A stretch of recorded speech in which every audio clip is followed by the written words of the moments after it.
Dorini Mpata. Dorini Mpata.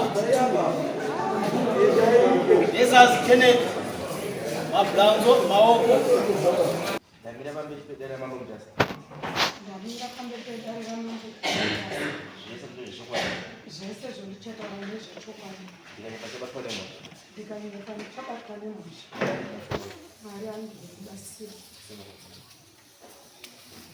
Inini ndinoitwa maikwa Dorini. Ndakapiwa munda ndisabhuku maoko 84. Ndapiwa munda 84 ndichine murume wangu achiri mupenyu. Musi wa 29 November 2025 uno ndakaona kuri kuya Branzo. Ndakatanga kutuma mwana kunorima kumunda. Ndatuma mwana kunorima kumunda, Branzo akasvika kumunda akati munda ngewangu. Ati munda ngewangu. Mwana akati ai munda uyu takakura tichirima wani.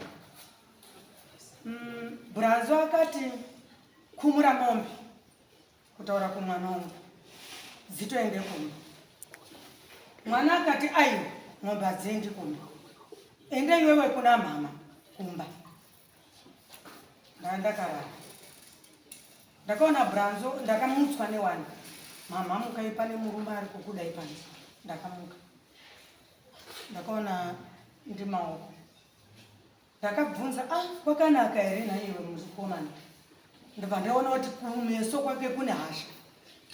Vandamuti mangwanani. Akati mangwanani mararasi. Kumunda kwangu kwandichadi munhu anorima. Ndi Branzo. Saka inini handinonga ndanzwisisa kuti kumunda kwari kutaura ndekupi. Ndikati kupi? Ndiri kubvunza Branzo. Kaindati kumunda kwangu kune mombe dzenyuko handichadi kuti kurima.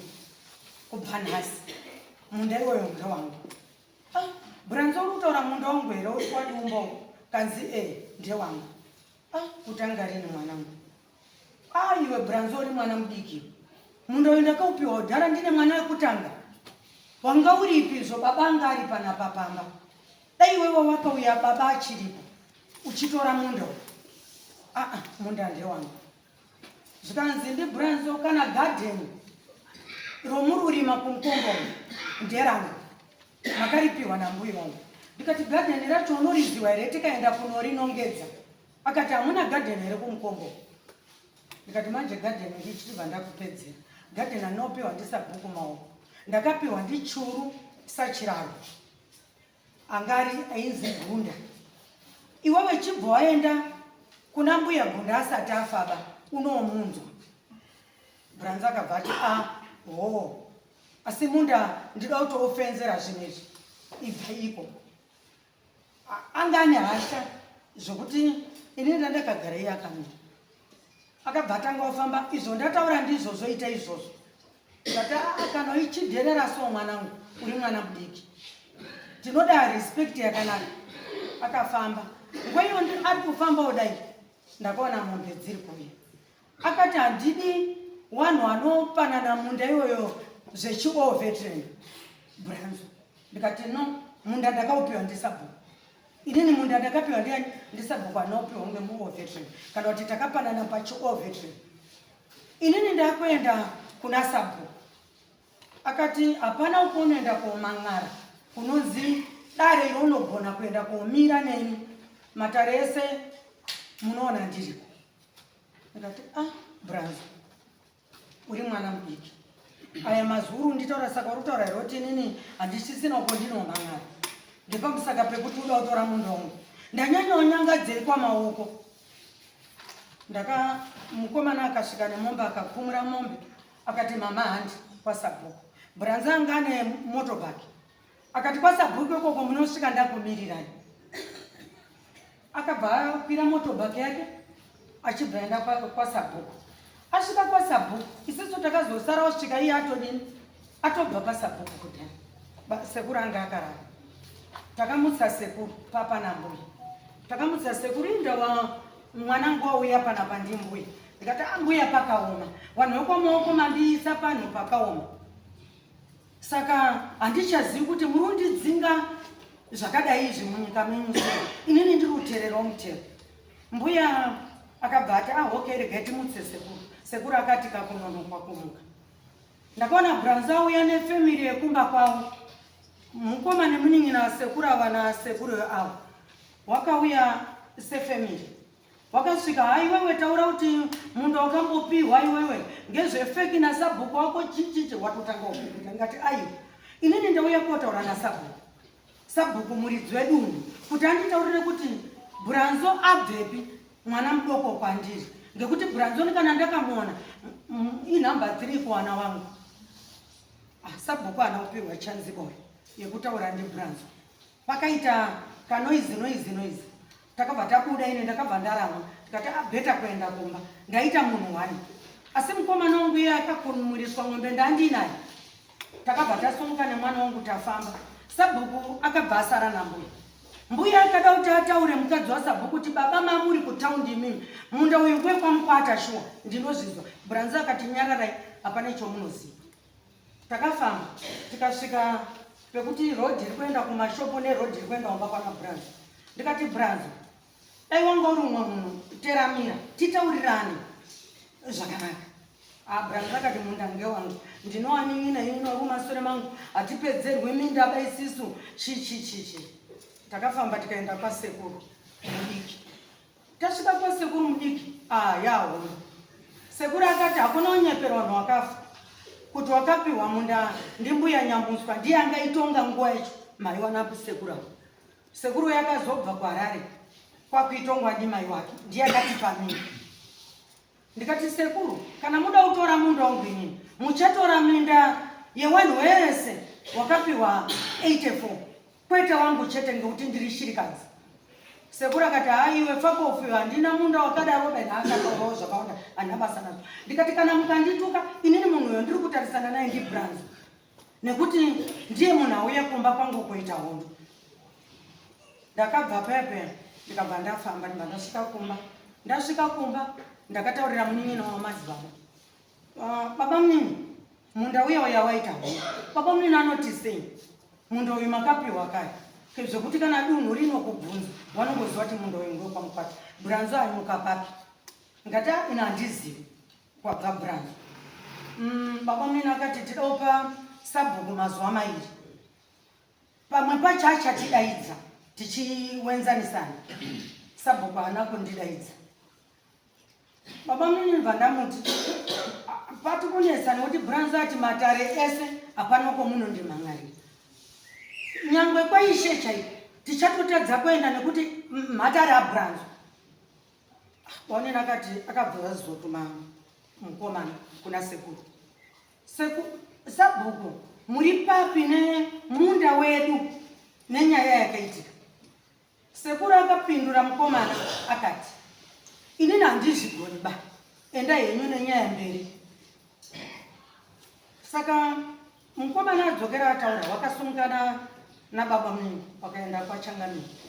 Wakasvika kwaChangamire wakangotaura sekutaura uko ndiri kuita kuti mukomana uyo ati handina munhu anonditonga kunoku. Handina darero munogona kunditonga. Sekuru akati zvakanaka. Saka muri kuona ndiri pano mama. Ndatenda.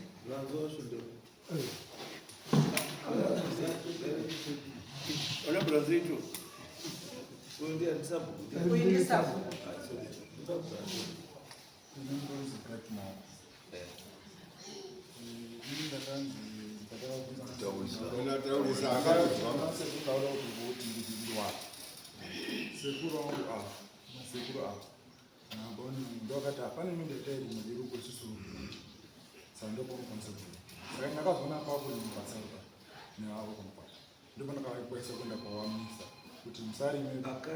Akati kwa Taisoro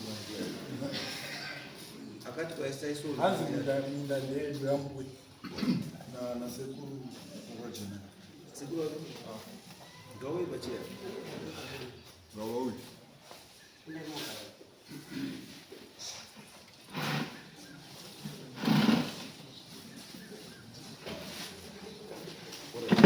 awandoka kuti minda ndiyawo minda yangu ndiye nasekuru. Iwo unachokuziwa. Handinatsuziva mushonga. Unachokuziwa. Saka iwo wakangopindwa mucrucify. Saka wari kuti warijemindaka ndova ndichida mudare muno. Iwo hautorina kana right yekuba mudare muno because munda usi wako hautouzivi. Wakandozoenda apa hapana munhu Jehovha wainako. Obva wasvika pane muridzi wobva ati bva pano. Saka chaunomira mudare uchitaura kuti unotaurei? Bauninaunga sekuru ndo nana sekuru ndo akati ndaita tachisurima pa. Unokwanisa kugara apa. Baba mkuru na baba munini na ni wese wani 3 ona wemunda iwo ndiani?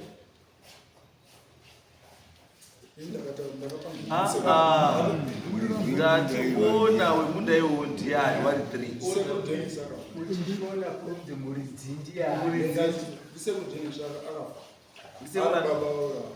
Seguro akadai. Munina wangu. Virai. Seguro akafa. Wana wa seguro ndo wanani? Wangani?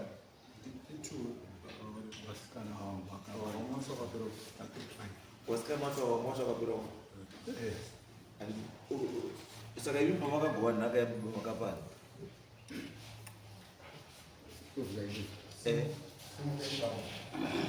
Pamakagowa nhaka yababa akapiwa minda ndiani?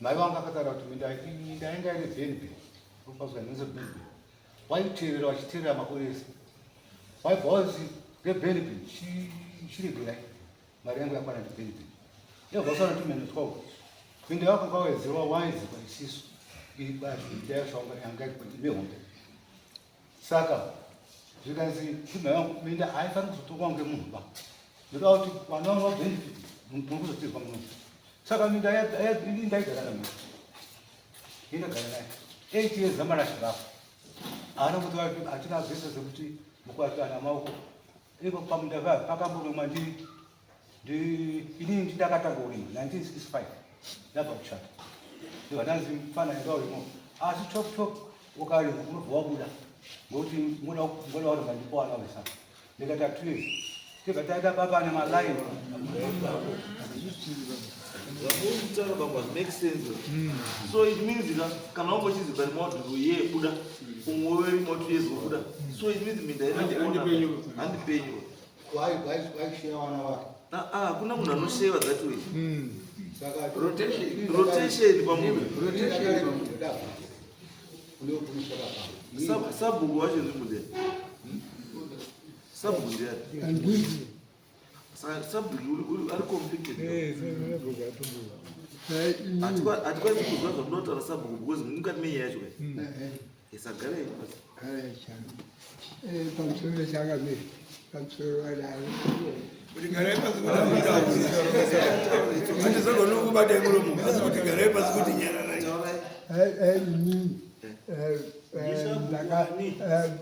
baba wakafa lichibatazo ininimbili pabasa lichibalona wakulu wawe 1974 kwanzi bhuku likwenda mumba mwe ulanga chipano manje ndikati zvinezvo ndaona basa mucity council ndakandichiwenda ndichiwozoka ndikanzi uyo akanga ine bhuku enda kunosara ndisenda namaiyo wakasenza basa zvakanaka wakabva kuhondo wachitambiwa zvakanaka zvino ndasenza 23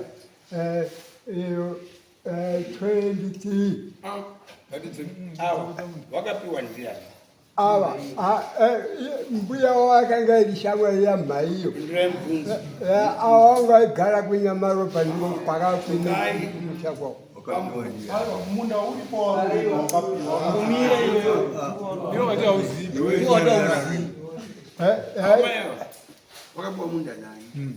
inini ndiokuya ndimhayo haikona inini anomboziva nezvemunda ende wanga wakawanda iyo madanga imimi zveminda hamuna chamunoziva zvatopera mamuri kuchitobvarara nyarara yedu mamuri ukanu. So it means sabhuku nabhulanyo hamuna chamunoziva. Saka anoziva ndiani? Mayuri.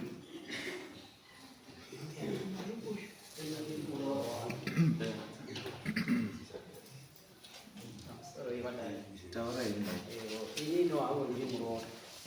Ini murume wangu ndio hapo. Chinzi yani. Wakanga ini ndi mai maoko. Ndi mai maoko ini murume wangu ndio wa shimba. Ndi ndakagara ndiko. Mimi ndakagara kuroa mwana 1971. Kusvikira hapo ndiko kunari. Ini ndakandoroa bizi aya mabura ngekwa moko. Aya mabura. Mbuya akati minda yangu. Awa manje hapo. Kuzofanana wakuwaona mbuya. Andinomboona zvo. Andinomboona. Yuko asi hamuna chamunoziva.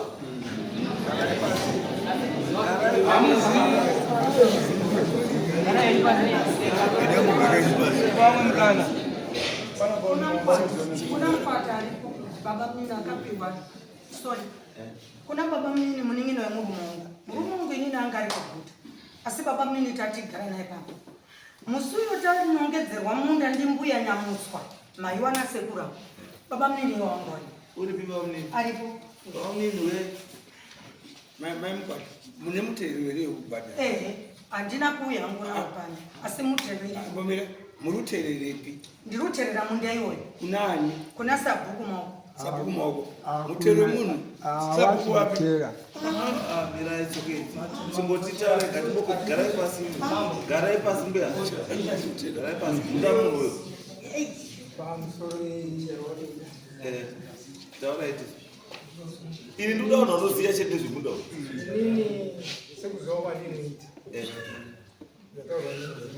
zita ndiani Jose taura ite takauya munzvimbo muno kuna 83 chibva chinyanga asi tauya munzvimbo muno nguva yacho munhu waitiwa pekugara nemunda saka takapirwa munda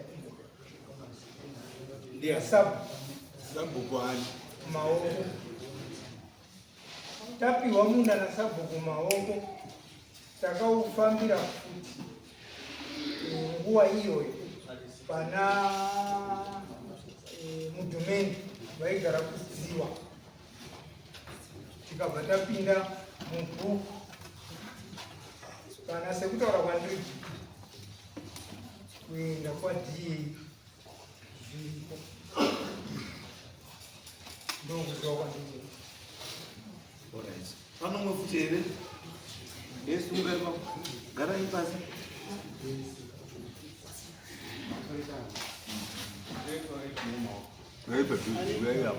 maoko nyaya yenzvimbo iri kutaura nezvayo ndakatokura pangari stendi yamukoma anonzi Philip maoko baba ava mwana ava todaiti akatombovaka toiletipo pa akazvitofohari tikogara ini ndakamboparima kuti ndina mukoma izvo zoti iwo pawakatomiswa rurima ndoenda atorima otoshamisa unzi ndipa but inini nditozviziva izvo mukoma akafa aisa toilet ndiani akaita take over munda wacho munda wachirefemi pamwe pacho ndokutaaa panga pari pamukoma pasiri pefemi ndopakazoiswa uyu uyu waiswa zuro rino waiswa pasigarini iwe 1983 koma akafa 1996 ndopakafa mukoma saka 96 kusvika zvemakore mangani 30 years you're talking of 30 years apana mbona mama kana mukati apana pazvinoti zvesinzamuro mukurimo kwaitwa neawa apana chongoti mabhango evi alright it's okay gara homa mwandiani imwe tauraidzizvo pamusoro imambo nevadariso varimo panhau dzemunda uri kutaura hongu ini ndiri mudiki asi ndakasvikawo munzvimbo yechirara 1993 penguva ndakasvika ndakaona munda uchirimwa namai vake because avo vacho vari kurwa neminda iyoyo inini avo vari kurwa neminda iyoyo anotozviona ndiri nditori padhuze navo saka ndakasvika uri kurima panozi pamaira so pamusoro pacho pana jiga riripo then pandazoenda pamhiri pacho panorekwa mandidewa ndakapoenda neminda ipapo vakangoshiririma nerepadzasi pacho mai ava neni ndatiine mhungu tese takaberekwa pamwepo takaberekerana pamwepo mwana uyu nemwana wangu danga zvekuti ini ndakangoona uyu ari kurima minda iyoyo memory paungano then pari kutaurwa pari kuzipa pakatengeswa vakatengesera vanhu vekwamaira iyo takatoionawo toilet nemadziso angu vakatengesera vanhu vekwamaira minda yavo yavaiti ndeyekwamaoko grup iro riti because yaizi ndeyekwamaoko yaizi ndeyekwamaoko minda iyo pakatowa patoilet maoko Philip maoko akafanira kunge ari kuwaka ipapo akatomisa toilet asi pakazotengeserwa kwamaira takazoona wakuwa wakugara ipapapo wekwamaira asi pachizike pamaoko munhu aifanira kunge aripo ainzi Philip maoko ndokuziva kwandinoita ende ndino padhuze tinotoona teisi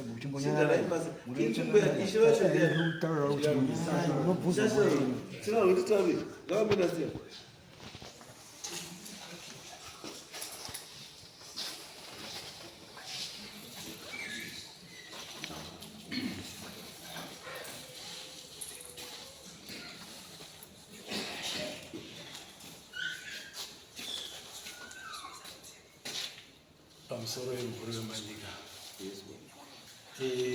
nyaya iyi yeminda iyi inyaya dzida kungoitwa confusion.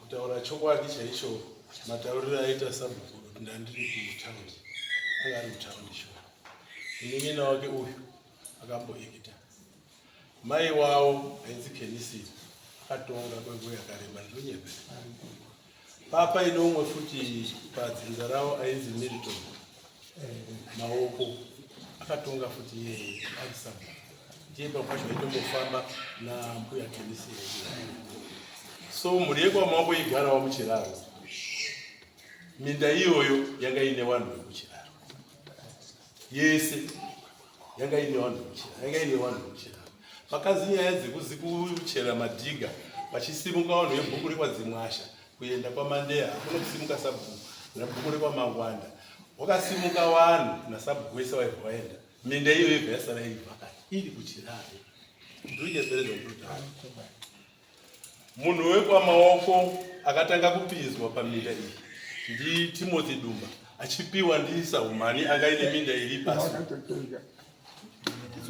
achibva apiwa minda iyoyo kukwira semhuri yekwamaoko yakauya kusvika kwayakaita mukati menzvimbo yechiraro wainge wari naye wachibva futi kuireni kwavo waibva wagara waine wei yekuzi wari kuendeswa gokwe hazvina kuzoita apange chikonzero chekuti kuwirirana nevakuru wanga varimo kubva mukuvhiva nekuroorerana obva wazi izvo ava vanhu watiza vanhu ngavapiwe chiminda saka minda iri kutaurwa yambuya Kenisi akapiwa shuwa apiwa minda iyoyo iripo pakapiwa Kenisiya paipiwa Dhobo ndiyo nedhiga rakazopana Chitungo neriri kuna Maigakiro ngeadhobo aya papa ina ana Mary Sagwiza wekwamangwanda watama wasisirwa waenda Honde Valley wasiya apa kubva na Mary Sagwiza ndio wairima paminda isati yapo wadhobo Mandidewa vaigara na Mary Sagwiza ndio vanhu vaigara ipo papa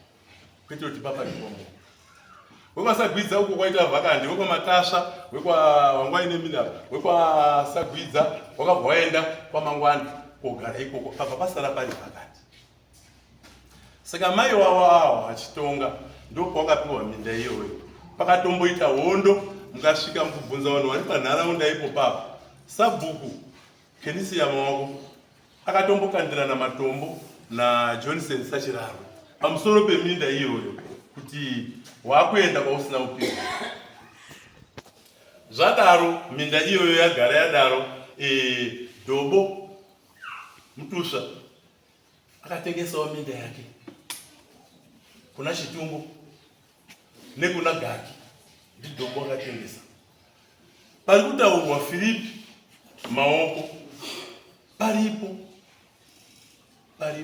pakatokokerwa pakatengeswa. Filipi afa.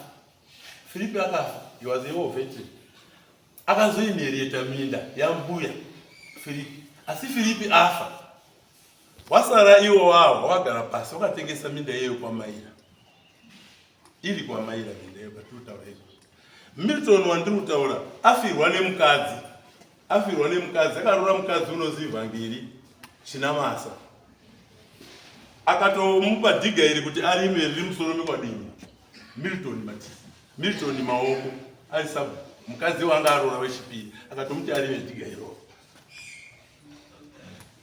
Kusvika Milton wakazofa, mukadzi uyu aibva angoendawo, bva rangosara rakadaro, riripo rakadaro.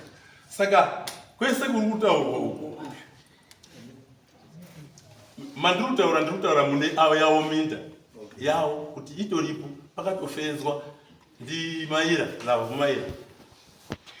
Kubudikidza kwokunga uyu afa anga asiyirwa minda yambuya itori muwayo pamunhu wakazotengesera Maira paukama hwavo aibva atengeserwawo ipapo. Dhobo aitengeserawo pachitungo dhiga riri musoro uku. Aiuya uyu ari kumasure kwacho uku pane rodhi apo pana Dzizangwe papaine kwanyambarwa yaWilliard aipawo Dzizangwe mwana waizi akaberekawo hameno zvenhaka kwakwe aibva amupawo minda iyoyo. Uyu Mandidewa kuti atouyo apa akatouya koiswawo paminda kutopiwa because ana Mandidewa minda yawo yanga iri kumusoro neuku pasi kumasafrika. Asi uyu semunhu anga asina munda akatouya ipiwawo minda. Pachiuyayo pamukwata kubva mbuya wacho anga ine minda iripo. Uyu murora wacho because murora ndiye akauya rega akauya ari mbuya nemurora. Uyu ari mukomana mukuru wakauya wese ati uyu atorohwa. Baba munini ataurwa apa anga asati arora akazorora wamuchiraro 83 ndo kwawe minda iyoyo wakapiwa 84. So chinhu chinonetsa kuti pakugarisana pozi minda yakuzi minda ngeyedu iyi ngeyedu ayo yambuya iripo parugara Ravu Maira engezi minda ikwamawa yakabva kutoita mbuya chechiboni mvula kupanda simba yangu ndiyangeni minda ikwamawa yatinoziva zvese zviri kuitika izvi kwakuda kungonyonganisana pakugara. Asi chokwadi chiripo kana kuenda pagiraundi zvandinotaura munotozwa pamusoro pacho iri kumusoro kwaMaira kunge kune dhiga radhobo rupota kuenda kubuda kuna maiga ake madhiga rakatombopiwa Vhangeri ndi Milton baakarora Vhangeri kuita mukadzi wechipiri kana kuenda kuna Chinamasa pana Vhangeri akadzika pamba pawo pamhiri pebhiriji kumubvunza kuti uri muchiraro uri pamaoko dhiga rako ngeripi ndiro ranga anongedzerwa iroro ndi Milton ndo waunorima munda wangu. Kubva kufa kwaita Milton Vhangeri achienda dhiga iroro riripo. Vanhu muno chokwadi chakanaka because kana muri 1 2 3 tikataurirana nhema hazvina zvobatsira. Dhiga iroro kana musingabudirani pachena harina mbozirapiwa tendai Matinzera.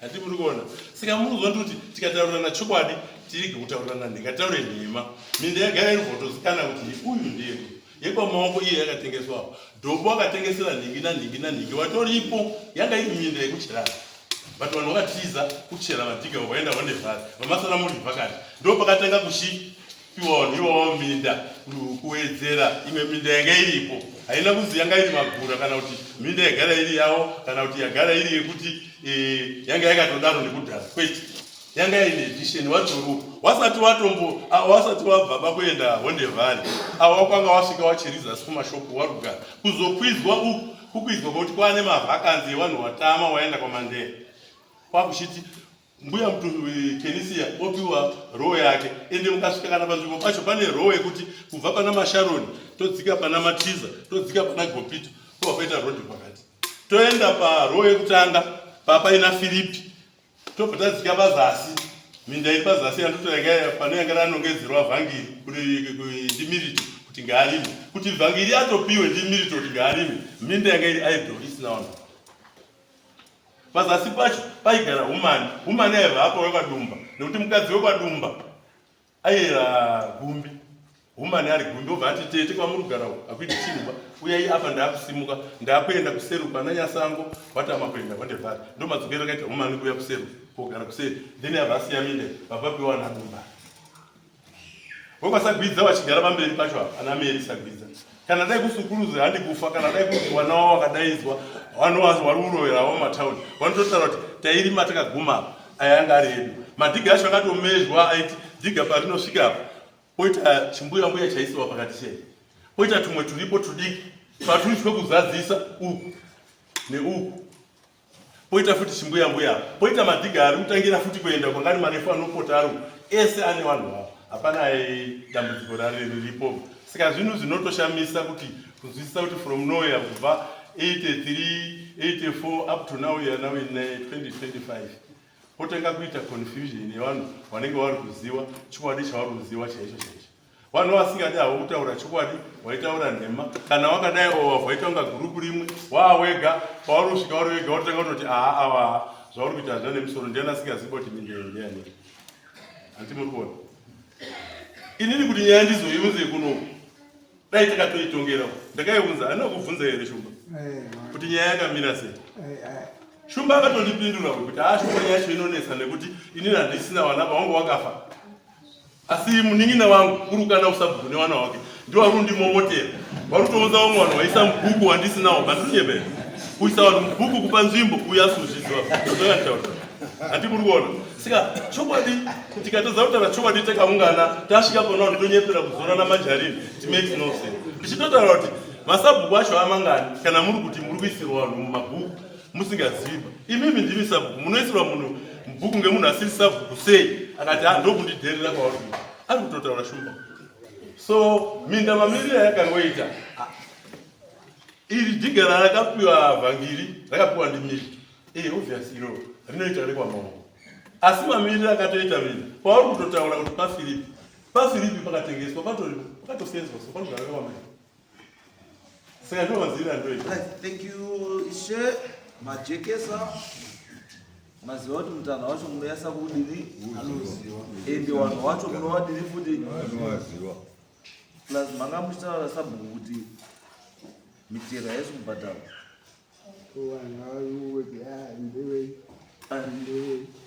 Metiko iyi ndianomunyora marizita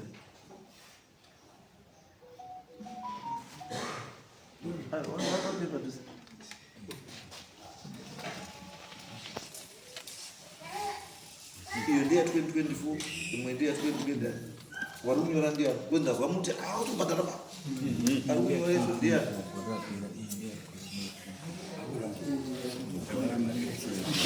kutambira mari dzavana nofamba kusimbira handisina mapepa angu Takazima kei ndiani handidi kunzwei ingato hayi mhosva orokuendeswa kumagezi handina roko rakadai sekretary wenyu ndiani manje mukuru wangu ndiye unonyora onzani Mutsa mune phone number dzake munoiswa mujeri nevazukuru ava watinyembera iri bhuku rehurumende mukati sabhuku imi manje izwai sabhuku imi mukati sabhuku bhuku ira murizivi ibhuku rekanzo nerehurumende ende munhu anaro risiti uratidza takabhadhara tererei Shumba mari akabhadhara manje ralabva kupi kuno. Alright, it's okay. Tingapedza nguva tichipedza nguva. Imi maine muri mepanzvimbo penyu. Iwe shamwari Blanyo siyana nenzvimbo iyo. Iva panzvimbo iyo.